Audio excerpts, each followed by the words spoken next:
ভোটে দাঁড়াইছি না যে সবার সমর্থন আমার দরকার, আপনাদের প্রত্যেকের একটি ভোট আমার দরকার। এবার আপনি খারাইয়া মতেন আর বইয়া মতেন এটা দেখার বিষয় না, আমার ভোট দরকার। না না, আমি ভোটের জন্য আসিনি। ইমানদার মুসলমান, কোন মুসলিম বাবা ইমানদার 1000 বার পৃথিবী থেকে জান যাবে কিন্তু হারাম তো নিতে পারে না, হারাম তো নিতে পারে না। ওই যে বললাম, আমরা এটা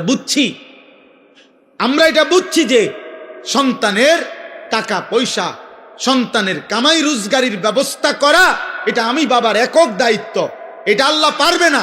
আল্লাহ ছোটবেলায় মার মুখ থেকে দুধ পান করাইছে, এটা যদিও পারছে, ছোট্ট থাকতে পারছে, আল্লাহ 16 বছর 18 বছরের সন্তানকে আর লালন পালন করতে পারবে না। নাই তো ইনসাফ করেন, নাহলে একজন বাবা এখন প্রতিবাদ করেন, যদি কেউ সুদ নিয়ে থাকেন, কিস্তি নিয়ে ছেলেরে বিদেশ পাঠাইয়া থাকেন, তো আমনে এখন দাঁড়াইয়া প্রতিবাদ করেন যে আমি আল্লাহর জন্য পাঠাইছি, আখিরাতের জন্য পাঠাইছি সুদে।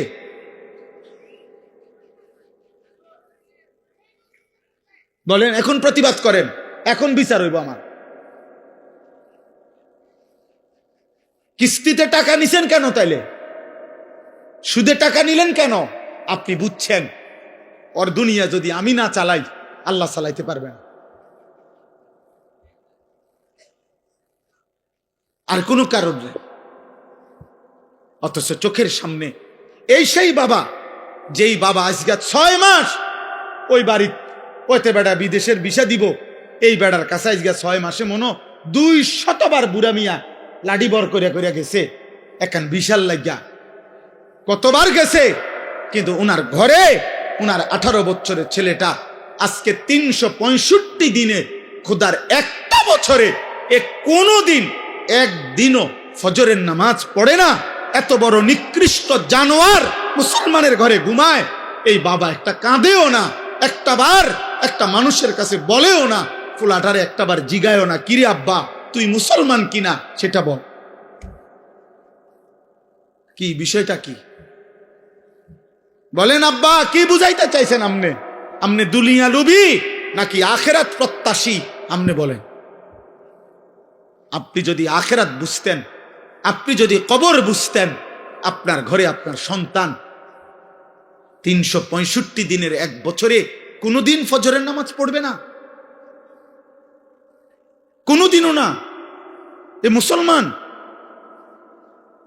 বলো না আব্বা, তোমরা বলো, এই ছেলে তোমরা যারা 365 দিনে এক বছরে কোনোদিন মুসলমানের ঘরে জন্ম নিয়া কোনোদিন ফজরের নামাজ পড়লা না, তুমি মুসলমান? তোমার আল্লাহ আছে, তোমার এক সৃষ্টিকর্তা আছে, তোমার কোনো নবী আছে, তোমার কোনো ধর্ম আছে? আহা, ইমানদারের সন্তান তো এত বড় নাফরমান হওয়ার কথা না। এমন মালিক তো ভুলার কথা না রে বাপ। সারাদিনে এক ওয়াক্ত নামাজ পড়ে নাই, এ কেমন মুসলমানের সন্তান? ওই বাবা মানে কেমনে? ওই মা রাঁধে কিভাবে? ওই স্বামী মানে কেমনে যার স্ত্রী কোনো নামাজ পড়ে? ওই বাবার ঘুম আসে কেমনে যার সন্তান নামাজ পড়ে না? আল্লাহ নবী সাল্লাল্লাহু আলাইহি ওয়াসাল্লাম বলছেন, এশার নামাজ এবং ফজরের নামাজ যে পড়ে না, নবীজি বলছে সে মুনাফিক। একাধিকবার বলছে নবী, একাধিক হাদিসে নবীজি বলছে সে মুনাফিক, মুনাফিক, মুনাফিক। এশার নামাজ এবং ফজরের নামাজ যে পড়ে না, লা ইয়াশহাদুহুমা মুনাফিকুন, নবীজি বলছে এশা এবং ফজরের জামাতে আসে না, মুনাফিক। বিশুদ্ধ হাদিস। ইন্না আসকালা সালাতিন আলাল মুনাফিকিন সালাতুল ইশা ও সালাতুল ফজর। ওই ছেলে, এই বেটা মোবাইল ওড়া ছেলে, সরো এখান থেকে, যাও এখান থেকে বেটা।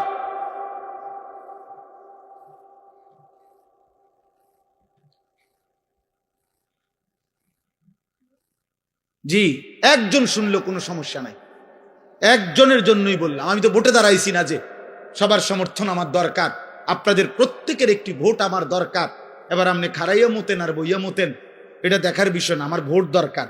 না না, আমি ভোটের জন্য আসি না, আল্লাহর কথা বলতে আসছি, আখিরাতের জন্য আসছি। তোমরা একটা ছেলে বলো আব্বা বিষয়টা কি, কি বুঝাইতে চাচ্ছ? আমি দাঁড় করাই এই এখন এখানে যদি 200-400 ছেলে বসে থাকো, যদি তোমরা 300 ছেলে হও, 500 ছেলে হও, 200 ছেলেও যদি হও, তো তোমাদের অধিকাংশ ছেলে বেনামাজি, চেহারা দেখলেই বোঝা যায়। এমন পাষাণ হইলা কেমনে বাপ, এমন মালিক রে সেজদা দিলা না কেমনে? একজন বক্তার চেহারা দেখে কি হবে আব্বা? অন্ত দেখলা ভাইয়া, আমি হাত জোড় করে বলি, নওজওয়ান আমার তো দেখছো, আমি আসছি, খালাস, দেখা তো হইছে, চেহারা তো দেখলা, অতএব বেনামাজি, এবার তুমি চলে যাও, আমি অনুমতি দিলাম, যাও বাবা চলে যাও। যার কপালে সেজদা নাই, একটা সেজদা যে দিল না, ও তো আল্লাহর দুশ্মন, ওর ভালোবাসা দিয়ে আমি করবো কি? আমার লগে ছবি উঠাইবা, আমি আসি, ছবি উঠাও, ছবি উঠাইয়া ফেসবুকে দাও, কোন বিবেকবান মানুষ বলবে হে যুবক, হয় তুমি হুজুরের মতো না হুজুর তোমার মতো, বলো একটা করো, হয় হুজুরকে তোমার দিকে নাও, নয়তো তুমি হুজুরের দিকে আসো, একদিকে হও। বলবে না? কথা বলে না, বলবে না? বলো না বাপ। অতএব আমি এটা বুঝাইতে চাইলাম, আপনাদের বাবাদেরকেও বললাম, আজ স্বার্থপর মা বাপ শুধু সম্পদের হিসাব মিলাইতেছেন। আপনার চোখের সামনে 20 বৎসর যার স্ত্রী পর্দা করে না, এটা কোনো বেডই? তুমি বেটা কোনো স্বামী বেটা, কাপুরুষ তো এত কাপুরুষ হয় না বেটা। মুসলমান তো দূরে থাক, আত্মমর্যাদা যার আছে, আত্মসম্মান, আত্মবিবেক,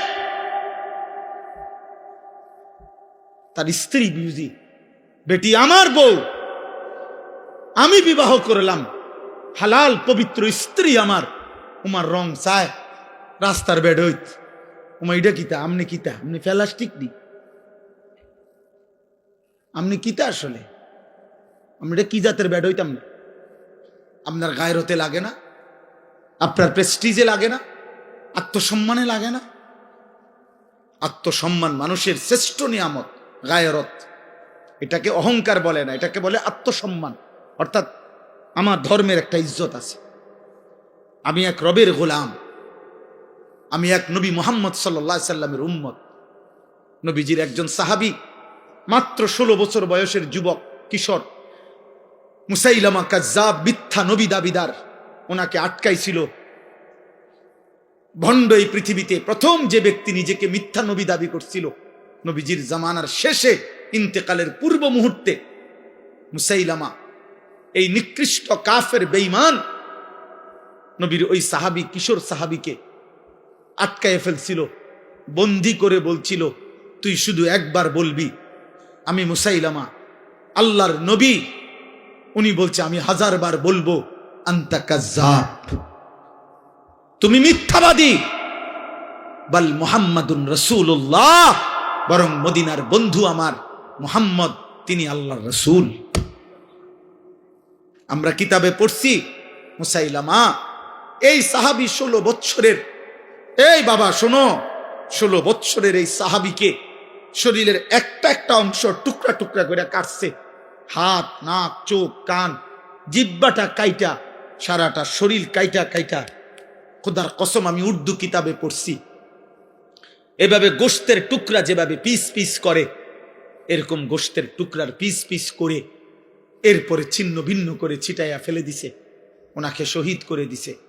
আল্লাহর কসম, এই খবর যেদিন মদিনায় ওনার মার কাছে আসছে, মা উম্মে আম্মারা, ওই মাও মহিলা সাহাবী ছিলেন, হাবিব ইবনে জায়েদের মা উম্মে আম্মারা, এই মহিলা ওনার কাছে আইসা সাহাবীরা অন্যরা বলছে, মা তোমার সন্তান হাবিব, ওরে মুসাইলামা ভণ্ড বেঈমান হত্যা করছে, শহীদ করছে।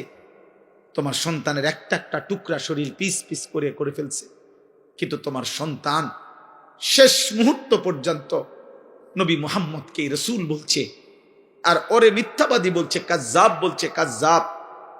আল্লাহর কসম, ওই মা একটা চিৎকার দিয়া বলছে, লিহাযাল ইয়াউম আরদাতুহু, মদিনাবাসী, এমন একটা দিনের জন্যই আমি আমার সন্তানকে বুকের দুধ পান করাইছি। আমার সন্তান আমার বুকের দুধের হক আদায় করছে। আমি 2 বৎসর বুকের দুধ পান করাইয়া আমার দিলের স্বপ্ন ছিল সন্তান আমার আল্লাহর জন্য জান দেবে, আমার রসুলের মহব্বতে জীবন দিবে। আমার সন্তান জান দিছে, শহীদ হইছে, আমার দুধের হক আদায় করছে। আমার মা, আমি সার্থক মা, আমার সন্তান শহীদ হয়েছে। আজকে তোমরা যুবক যারা, তুমি একবার বলো তো তোমার মারে এখন জিগাইবা যাইয়া, তোমাদের যাদের মা আছে, যে মা 2 বৎসর আপনি বুকের দুধ আমারে পান করাইছেন, কতবার আমারে বুকে, ওই যে দেখেন উনি ওনার সন্তানকে বুকে জড়ায় রাখছে। এইভাবে প্রতিটা সন্তান বাপ তোমাকে তোমার মা 1000 বার, 1,00,000 বার বুকে জড়ায় রাখছে, কতবার আদর করছে, চুমা দিছে গালে মুখে, গালে মুখে।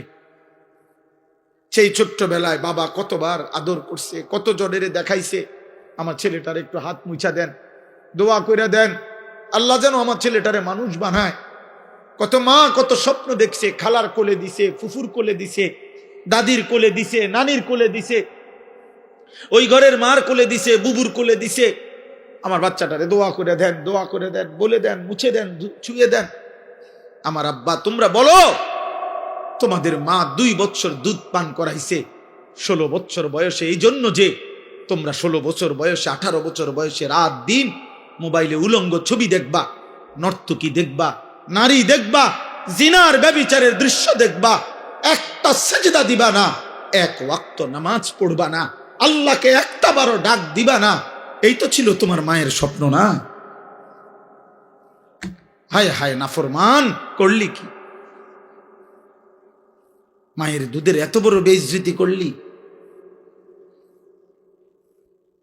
মায়ের দুধের এত বড় অপমান করলি নাফরমান। মোবাইলে যে নর্তকী দেখো, নারী দেখো, ও তোমার মা, ও তোমার বোন, ও তোমার বিবাহিত স্ত্রী, ওকে দেখো কেন? যদি বলো না, তাহলে তোমার মাকে এমন কেউ দেখুক তুমি যেমন দেখতে চাও। কথা বলে না? এই নাফরমান, বলো না কেন? তোমার বোনকে এমন দেখুক, তোমার স্ত্রীকে এমন দেখুক, বলো। নবীজি এক যুবককে এই প্রশ্নটাই করছিলেন না? নবীর জামানায় এক যুবক বলছিল, ইয়া রাসূলুল্লাহ, আমি জিনা করতে চাই, ইযান লি বিজিনা, আমারে জিনার অনুমতি দেন। নবীজি তখন তাকে 5টা প্রশ্ন করছে, 5টা। বলছে, যুবক বলো তো, তুমি কি চাও তোমার মায়ের সাথে কেউ জিনা করুক? যুবক বলছে, লা, না। তোমার মেয়ের সাথে কেউ জিনা করুক? লা, না। তোমার বোনের সাথে কেউ জিনা করুক? লা, না। তোমার ফুফুর সাথে কেউ জিনা করুক? লা, না। তোমার খালার সাথে কেউ জিনা করুক? লা ইয়া রাসূলুল্লাহ, না নবী, আমি এটা চাই না, আমি এটা মানি না নবী। আল্লাহ নবী বললেন, ওয়ালান নাসু লা ইউহিব্বুনাহু লিউম্মাহাতিহিম ওয়া বানাতিহিম ওয়া আখাওয়াতিহিম ওয়া আম্মাতিহিম ওয়া খালাতিহিম। তাহলে যুবক, কোনো মানুষও তো চাইবে না তার মায়ের সাথে কেউ জিনা করুক, তার মেয়ের সাথে কেউ জিনা করুক, তার বোনের সাথে কেউ জিনা করুক, তার ফুফুর সাথে কেউ জিনা করুক, তার খালার সাথে জিনা করুক। তাহলে যুবক, তুমি যেই নারীর সাথে হারাম সম্পর্ক করতে চাও, সেও তো কারো মা, কারো বোন, কারো কন্যা, কারো ফুফু, কারো খালা। তুমি যেটা চাচ্ছ না নিজের জন্য, সেটা তুমি অন্যের জন্য। তারা মানবে কিভাবে? যুবক চিৎকার দিয়া কাঁইদা বলছি, ইয়া রাসূলুল্লাহ, আমি আজকে তওবা করলাম, কসম করলাম, আর কোনো দিন এমন হারাম করব না, হারাম নারীর কাছে যাব না। আল্লাহ নবী বললেন, কাছে আসো। তো যুবককে কাছে নিয়ে নবী তার বুকে হাত দিয়ে আল্লাহ নবী দোয়া করে দিছে, 3টা দোয়া। আল্লাহুম্মা গফির যামবাহু, আল্লাহ আমার এই যুবকের গুনাহগুলো মাফ করে দেন। ওয়া তাহহির কলবাহু, আল্লাহ তার অন্তর পবিত্র করে দেন। ওয়া হাসসিন ফারজাহু, তার লজ্জাস্থানকেও পবিত্র করে দেন। সাহাবারা বর্ণনা করছেন যে আল্লাহর কসম, এই যুবক আর কোনোদিন কোনো ভিন নারীর দিকে তাকায় না। তোমার মাকে দেখো, তোমার বোনকে দেখো। আয-যিনা কারজুন। অনেক নওজোয়ান এত রাত কষ্ট করছো তোমরা, এই জন্য বললাম এই বন্ধুর কথা মনে রাখো আব্বা। আয-যিনা কারজুন। ইমাম শাফিঈ রাহমাতুল্লাহ আলাইহি বলছেন, ব্যভিচার, জিনা, নারীর সাথে হারাম সম্পর্ক, এটা কর্জ। কর্জ মানে ঋণ, হাওলাত। ঋণ পরিশোধ করতে হয় না? করতে হয় না? কথা বলেন আব্বা, বলো না। ঋণ শোধ করতে হয়নি? কথা বলেন। খোদার কসম, ইমাম শাফিঈ রাহমাতুল্লাহ আলাইহি জামানার শ্রেষ্ঠ মুজতাহিদ ছিলেন তিনি বলছেন, এই নারীর সাথে হারাম যত সম্পর্ক যদি কেউ তওবা না করে আর আল্লাহ যদি মাফ না করে, খোদার কসম তিনি বলছে, হে যুবক, তোমার পরিবারের কাউকে দিয়ে তা শোধ দিতে হবে। আয-যিনা কারজুন, শোধ দিতে হবে। শোধ তোমার মা শোধ দিবে, এটা তোমার বিবি শোধ দিবে, তোমার বোন শোধ দিবে, তোমার মেয়ে শোধ দিবে। আল্লাহর কসম, এটা কিতাবে আছে, আদ-দা ওয়াদ দাওয়া কিতাবে আছে। ইমাম ইবনুল কাইয়িম আল জাওজি রাহমাতুল্লাহ আলাইহি লিখেছেন, আয-যিনা কারজুন। যদি তওবা না করো, তিনি বলছেন আল্লাহ যদি মাফ না করে, তোমার পরিবারের কাউকে দিয়ে তা শোধ দিতে হবে। ওয়েট। কার জন্য এই চুল সাজাইছো আব্বা?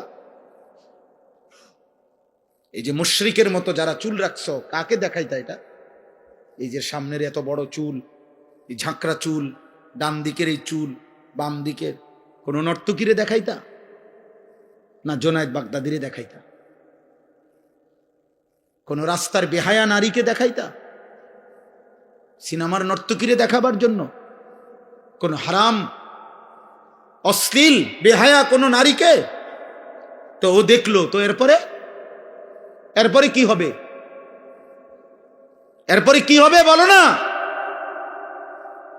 বেহায়া নারী, বেপর্দা নারী, মোবাইলের নারী, টিকটকের নারী, সিনেমার নারী, নাটকের নারী, ওর কাছে তো কিচ্ছু নাই, কিচ্ছু নাই। ওর যা ছিল অত টাকার মূল্যে বিক্রি করে দিছে,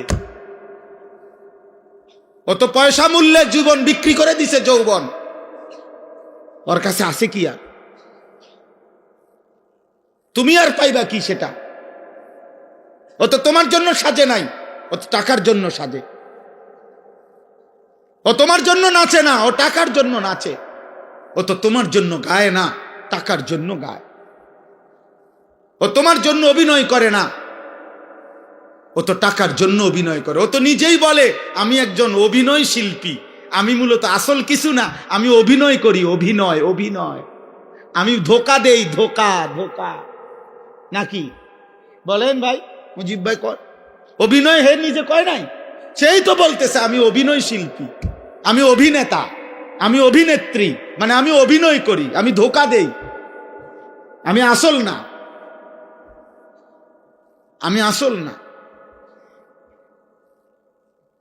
অতএব দয়া করে, রাত গভীরে কষ্ট করছেন প্রিয় নওজোয়ান, মায়ের হক আদায় করো, রবের হক আদায় করো। আলহামদুলিল্লাহ রব্বিল আলামিন। আল্লাহ বলছে, বান্দা, সমস্ত প্রশংসা আমি আল্লাহর জন্য। চারিদিকের যত আয়োজন, সৃষ্টির যত আয়োজন, যেখানে যত সুন্দর, যেখানে যত হাসি, যেখানে যত মায়া, যেখানে যত ভালোবাসা, যেখানে যত রূপ, যেখানে সুন্দর, সবই আমার।